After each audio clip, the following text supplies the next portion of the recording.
Olá, tudo bem? Que alegria estar aqui para participar com você de uma semana incrível e especial. Está começando agora a programação da Semana Santa e o tema geral, você já sabe, restaurados em Cristo. Eu tenho certeza que muita coisa boa vai acontecer a partir de agora.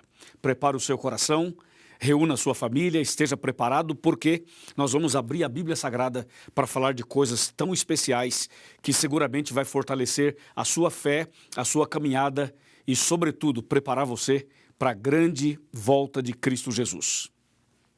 Bom, para a gente começar então esse assunto, deixa eu me apresentar. Meu nome é Luiz Gonçalves, eu sou pastor da Igreja Adventista e também apresentador do programa Arena do Futuro da TV Novo Tempo. Agora, nós vamos fazer uma oração e em seguida vou abrir a palavra de Deus. Oremos. Querido Pai Celestial, estamos iniciando uma semana especial. Abençoa-nos agora ao meditarmos na Tua palavra. Abençoe essa pessoa que está ligada, acompanhando esse tema comigo, em nome de Jesus. Amém. Amém. Eu espero que você tenha uma Bíblia aí para acompanhar comigo. Caso você não tenha, preste bastante atenção que você vai entender da mesma maneira. Ok, o texto de hoje está no livro de Lucas e o tema que eu vou apresentar agora é muito curioso. Chama Aplausos da Multidão, Lágrimas do Rei. E tem a ver com o Domingo de Ramos, que é tanto falado e tanto comemorado, especialmente no Brasil.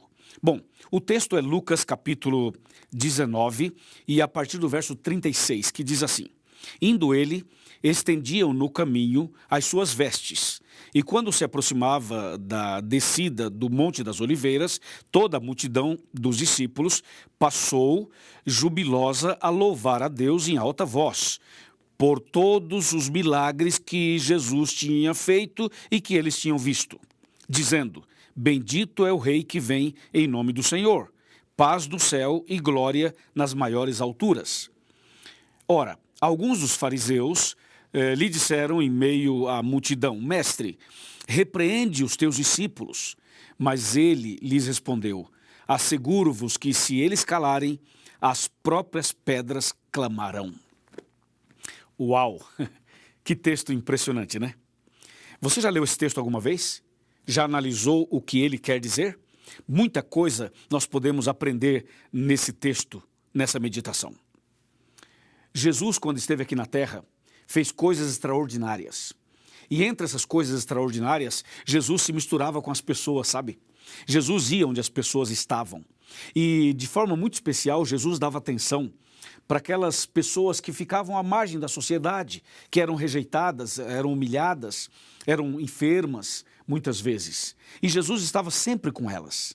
E isso chamava a atenção de todo mundo, inclusive das autoridades. E a popularidade de Jesus crescia cada vez mais.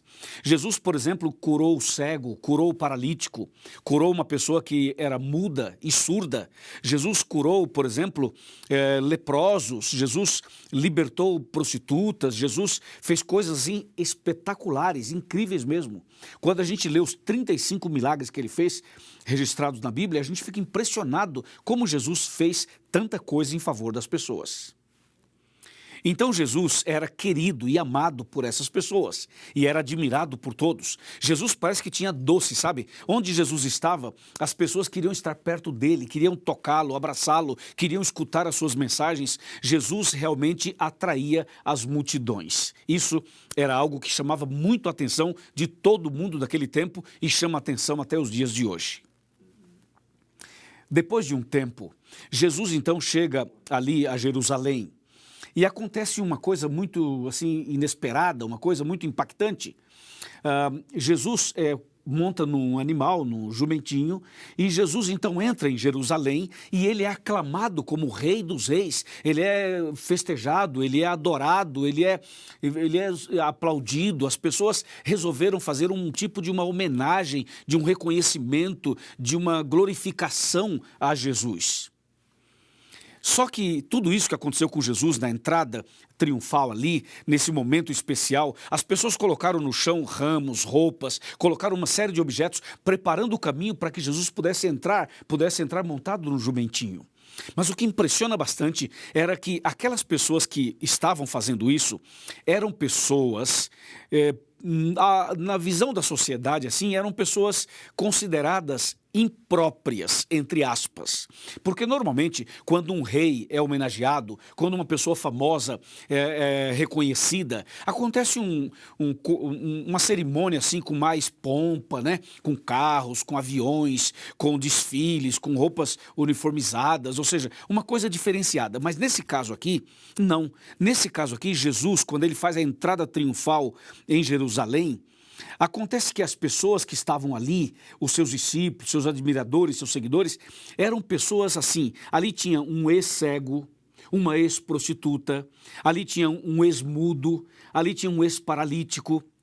Ali no meio daquelas pessoas, haviam pessoas assim, por exemplo, uma viúva, uma pessoa que foi tocada, que foi abençoada, que foi curada, que foi ressuscitada. Ou seja, tinha pessoas ali com histórias impressionantes que Jesus atendeu, que Jesus abençoou, que Jesus mudou a vida delas, mudou a história delas.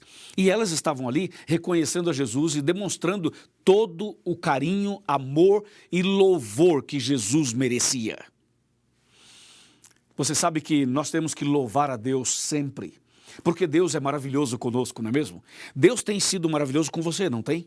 Comigo tem sido muito maravilhoso e eu tenho muitos motivos para louvar o meu Deus, para homenageá-lo, para cantar louvores a Ele, para dizer que Ele é o Rei dos Reis, Hosana ao Filho de Davi. Eu tenho motivos de sobra para louvar o meu Deus. Eu tenho certeza que você também. Todos os dias Deus nos abençoa. Todos os dias Deus abençoa a sua vida, a sua família, a sua casa, a sua saúde, a sua vida espiritual, não é mesmo? Mas atenção, existem pessoas que passavam por situações muito difíceis e que Jesus curou essas pessoas, transformou essas pessoas, libertou essas pessoas. E nesse caso da história aqui, registrada em Lucas, estas pessoas curadas e libertas eram as pessoas que tinham maior gratidão no coração e que louvavam e exaltavam a Jesus naquela entrada triunfal em Jerusalém.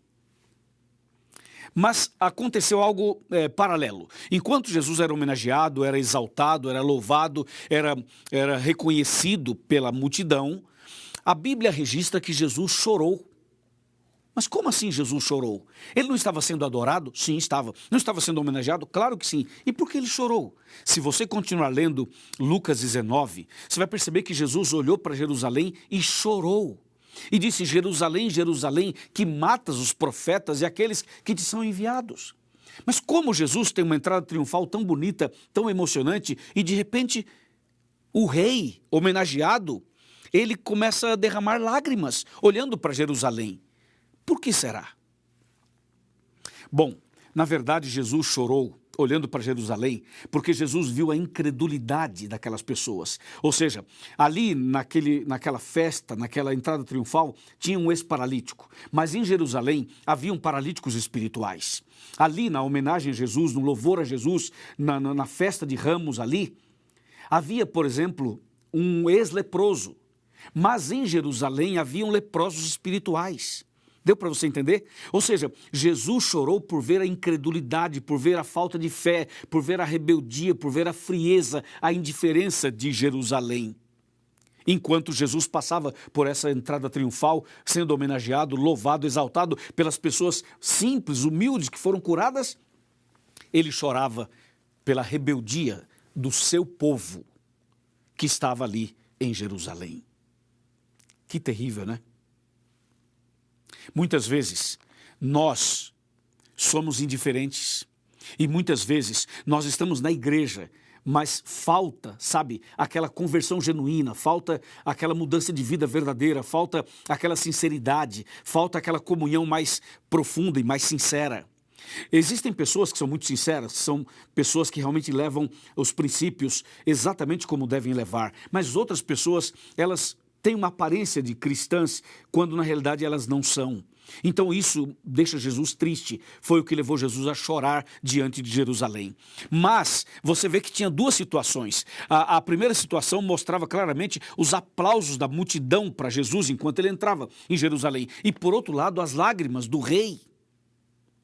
Sabe que um dia Jesus vai voltar nas nuvens dos céus e vai ter um grupo de pessoas preparadas e essas pessoas serão levadas para os céus e essas pessoas serão a alegria de Jesus, será um momento maravilhoso para Jesus, porque é como se fosse o resultado incrível do seu sacrifício na cruz, tá certo? Ali realmente as pessoas salvas representam o resultado e a vitória do sacrifício na cruz. Mas por outro lado, muitas pessoas vão perder a salvação. Muitas pessoas vão ser destruídas porque rejeitaram Jesus. Porque simplesmente fizeram o que aconteceu lá em Jerusalém. As pessoas eram indiferentes e frias. Aliás, você sabe que rejeitar Jesus, não reconhecer Jesus como Salvador, não reconhecer Jesus como Rei dos Reis, não louvar a Jesus, não adorar a Jesus, esse é o motivo das tragédias. Esse é o motivo do problema que o mundo inteiro está passando. Ou seja, as pessoas são transgressoras, as pessoas não buscam a Deus, não se relacionam com Ele, não têm comunhão com Ele. Se você ler Isaías 24, de 4 a 6, vai perceber exatamente isso que eu estou falando agora para você. Entendeu? Então Jerusalém estava nesse contexto de rebeldia. Inclusive, Jerusalém foi destruída depois. Foi invadida depois e foi destruída justamente por essa rebeldia. Aliás, a Bíblia diz que Jesus veio para os seus e os seus não receberam. Jesus veio para o seu povo, mas o seu povo o rejeitou. Se você continuar lendo essa história, vai ver que Jesus, ele chegou no templo e Jesus teve que expulsar os cambistas do templo. Então Jesus, por um lado, foi homenageado, foi exaltado, foi adorado, foi reconhecido pelas pessoas curadas por ele, mas por outro lado você vê uma situação de hipocrisia, de frieza, de indiferença, de rebeldia, de transgressão, de pecado, inclusive praticados por pessoas que estavam na igreja, estavam no templo, por pessoas religiosas. Isso é muito grave. Deixa eu falar uma coisa para você muito importante. Uma coisa que vai chamar bastante a nossa atenção nesse assunto, sabe o que é? É que esse mesmo Jesus, que curou pessoas, que abençoou pessoas, que foi até o Calvário, que morreu naquela cruz, que ressuscitou, que voltou para o céu, que intercede por nós. Esse é o mesmo Jesus que vai voltar em breve. É preciso reconhecer Jesus como o Rei dos Reis e Senhor dos Senhores. É preciso aceitar Jesus como Salvador. É preciso reconhecer as bênçãos dele na sua e na minha vida. É preciso fazer o que essas pessoas fizeram quando Jesus entrou em Jerusalém, a entrada triunfal ali. É preciso que nós façamos isso todos os dias, que adoremos a Jesus todos os dias. Porque tem um outro detalhe aqui que aconteceu que eu queria falar para você. Sabe o que foi? Foi o seguinte: algumas dessas pessoas que exaltaram Jesus na entrada triunfal, algumas dessas pessoas que aplaudiram Jesus e valorizaram Jesus como o Rei dos Reis, entrando em Jerusalém, algumas dessas pessoas também estavam no meio da multidão que, com o punho cerrado, gritaram: crucifica-o, crucifica-o. O que eu quero dizer com isso é que nem todo mundo que está na igreja vai ser salvo, nem todo mundo que tem uma Bíblia na mão vai para o céu, nem todo mundo que um dia aceitou Jesus vai ser salvo, porque não basta você aceitar Jesus, é preciso que você permaneça em Cristo. Não basta que você frequente uma igreja, você precisa ter uma vida de comunhão com Ele, adorá-lo todos os dias e reconhecê-lo todos os dias. Aquele que anda com Jesus e reconhece Jesus como Senhor, como Salvador, que aceita na vida Jesus como Senhor e Salvador, aquele que tem uma vida de louvor a Deus, que anda com Deus, essa pessoa vai reconhecer Jesus quando ele voltar nas nuvens dos céus. Vai reconhecer Jesus como nosso Salvador naquele dia e essa pessoa vai para o céu com ele. Amém? Você entendeu? Jesus deseja restaurar você, deseja restaurar no seu coração esse princípio de reconhecimento, de adoração, de comunhão com Ele. E eu quero convidar você hoje a vir comigo para essa jornada, para essa caminhada durante toda a semana. Amanhã teremos um outro tema importante e cada dia dessa semana teremos um tema importante e um tema está ligado ao outro. Nós vamos crescendo e você vai ver que no final a nossa vida será restaurada em Cristo. Cristo vai restaurar a sua vida, o seu coração, a sua casa, a sua família. Jesus vai abençoar você como Ele abençoou aquelas pessoas que foram curadas e depois essas pessoas foram e exaltaram e louvaram o nome dEle. Esta semana Jesus quer fazer isso na sua vida, na sua casa, na sua família. Amém? E para Jesus não existe impossível. Não existe impossível para Jesus. Aquilo que para você é impossível, para Ele não é. Ele tem poder para curar, poder para perdoar, poder para restaurar, poder para reconciliar. Ele tem poder para fazer em você e através de você coisas que o ser humano jamais poderia imaginar. O que você precisa fazer hoje é crer nele, abrir seu coração, entregar sua vida para Ele e confiar plenamente nele. Então hoje eu termino a minha fala dizendo o seguinte: número 1, leia a Bíblia todo dia. Número 2, ore, converse com Deus todos os dias. Número 3, cante louvores a Deus todos os dias. Número 4, transforme a sua casa num ambiente de oração e de adoração. Faça da sua casa aquele ambiente por onde Jesus passou ao entrar de forma triunfal em Jerusalém. Faça isso. E mais, seja obediente aos princípios da Bíblia. Guarde os mandamentos de Deus. E dessa maneira, com seu coração aberto, entregando sua vida a Jesus, você será restaurado em Cristo Jesus. Amém? Você aceita? Vamos fazer isso? Vamos andar dessa maneira? Vamos dar esses passos que Deus deseja que demos? Se você concorda comigo, levante a sua mão. Se você concorda, vou repetir, se você concorda comigo que precisa ler a Bíblia todo dia, orar todo dia, cantar louvores a Deus todos os dias, adorar a Deus todos os dias, entendeu? Transformar sua casa num local de adoração a Deus. Se você deseja ter uma vida de obediência a Ele, abrir seu coração, deixar Jesus entrar na sua vida e fazer uma mudança total, se você deseja isso, levante a sua mão. Levante a sua mão dizendo: pastor, eu concordo com isso, eu creio nisso, eu aceito isso, porque eu quero ser restaurado em Cristo. Se você assim deseja, levante a sua mão e feche os seus olhos, porque eu vou fazer uma oração por você agora. Oremos.